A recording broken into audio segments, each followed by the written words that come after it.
Hi, it's been a minute. I haven't put a lot of content out on my YouTube page, and well, I've been sticking mostly to just Facebook. But God has been working on me to put out a series of short videos instead of just doing the long lessons. Um, and I've been putting that off mostly because stuff has been happening, and I don't want to get into it, and it's just life. But God wouldn't leave me alone about this thought. Um, and I want to share it with you. I know it's Christmas time, and we see all the joyous stuff, and it is about the reason of the season, and it's in the name of the Word, and that is Christ must. So you cannot have Christmas without Christ. And most of the time, it's filled with celebration, and it should be.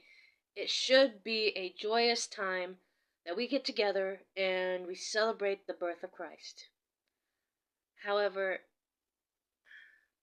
God put in my mind about the story of Job. And I know, what does the story of Job have to do with Christmas? Because some people, Christmas isn't the best, joyous time for them.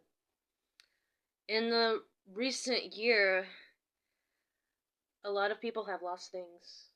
They've lost loved ones, they've lost their homes, they've lost so much. And Christmas is just an emphasis on everything they've lost. And the story of Job is no different. He is, it, you can find Job in the Bible. It is honestly spelled Job, and it looks like job, but it ain't job. For y'all that don't read the Bible, it's not job. It is Job. And Job went through a series where Satan was testing him to make him curse God and just, say that he's not gonna. And so Job went through a series of losing everything. I mean, everything. He lost his children, he lost his wealth. He was a wealthy man. He owned a good home. He had a wife, he had friends, he had everything. And then Satan started taking his health. He started taking his By the end of it, Job, this man who was so faithful to God, lost everything, including his health. And yet, he still loved God so much. Now, what does this have to do with Christmas? I mean, really, that's a horrible story. And yet, it's a joyous story because when everything went to pass, in the end, Job got everything back. And then some. It doesn't take away from the fact that he lost his kids. It doesn't take away from the fact that he lost his the woman that he was married to. Well, the Bible doesn't say he lost her, but she wasn't as faithful to him as he would have liked. It doesn't mean that he didn't miss his friends or that it didn't hurt that they betrayed him. That was still there.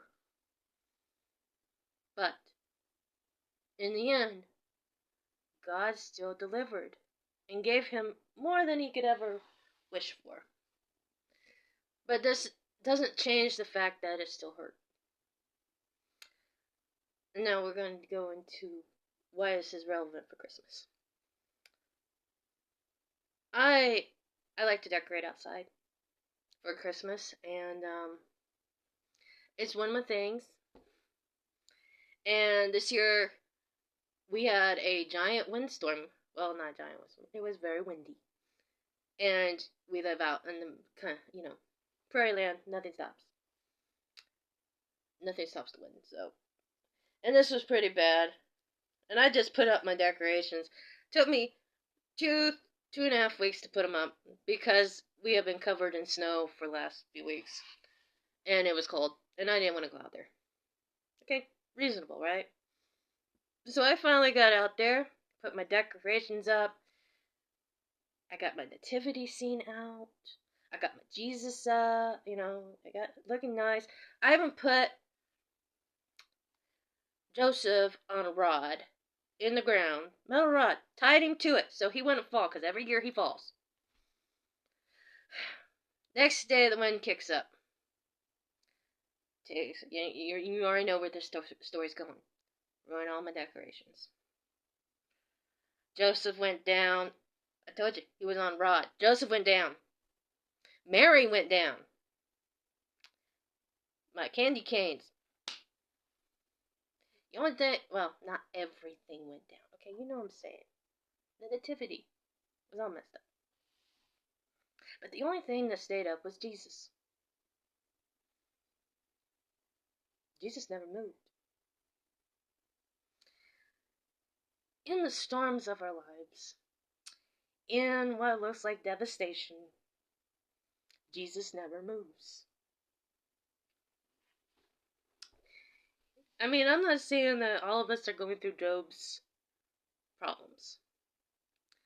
Some of us are just feeling depressed and oppressed during this holiday season. And we feel kind of like Satan's doing this. And we kind of feel like my Christmas decorations, they're all disheveled. Don't worry, I went back out there, put them back into place. But in our lives, no matter what, Jesus never moves. This gift that was given to us so very long ago, because God loved the world, that he sent his only begotten Son, that whosoever believeth in him should not perish, but all should have everlasting life. In that verse, it doesn't say that you're not going to meet stuff. In that verse, it doesn't say that life's not going to happen. In that verse, it doesn't say that things are not going to get all messed up. And it certainly doesn't say that you're not going to mess up. But it does say that he sent his Son, that whosoever will, and he will not leave. There's more verses, but that one's most known, one of the most known scriptures. And so it's easier for you to remember it, because it's a very important one. Whosoever will, and he's not going to leave. No matter how disheveled life gets, no matter how much we might feel like Job, or even Niomi, and that's another one, Book of Ruth. She lost her children. She lost her husband, her children, her place where her family. All was left was her daughter-in-law, Ruth, who stayed with her. And sometimes we feel like Job, and sometimes we feel like Niomi. But Jesus is still there. And God's not going to give up on you. And I know as Christians we hear a lot that, well, how can you worship a God that lets so many bad things happen? Because I know quite a few people, and they've lost children, they've lost their husbands, their whatever, or they get cancer, things happen. And we often wonder, why does God let this stuff happen? And Christians get this question a lot. And the best way I can explain it is, I once heard a preacher, and it's the best way. It wasn't ever God's intentions for the world to be like this. Ever. Do you really think that God who loves us would want childhood cancer to happen? No. But because of sin, that's the way the world is the way it is. God never wanted the universe to be like this. In the moment that he created the universe, and he knew what was going to happen, I think he really doesn't want to see his world like this. But because of sin, that is the way it is. And since we are God's hands and feet on earth, maybe we should do a better job.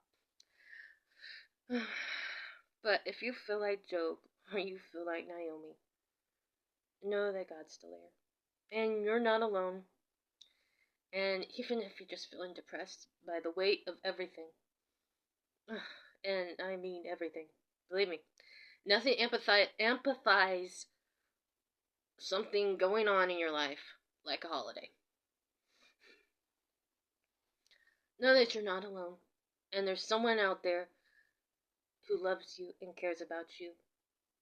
And you do not need to stay in the darkness. You don't belong there. Never did. And Jesus is always still there. So, with that, I went a little longer than I thought I wanted to. But I think I said what God wanted me to say. Because He kept pestering me. God pesters? Yes, He pesters. Because He wants done what He wants done. And He knows a willing heart. And He knows when He needs it done. So, I'm going to leave it there. I love you guys. God loves you. And no matter where you are in life, remember, you are absolutely and completely loved.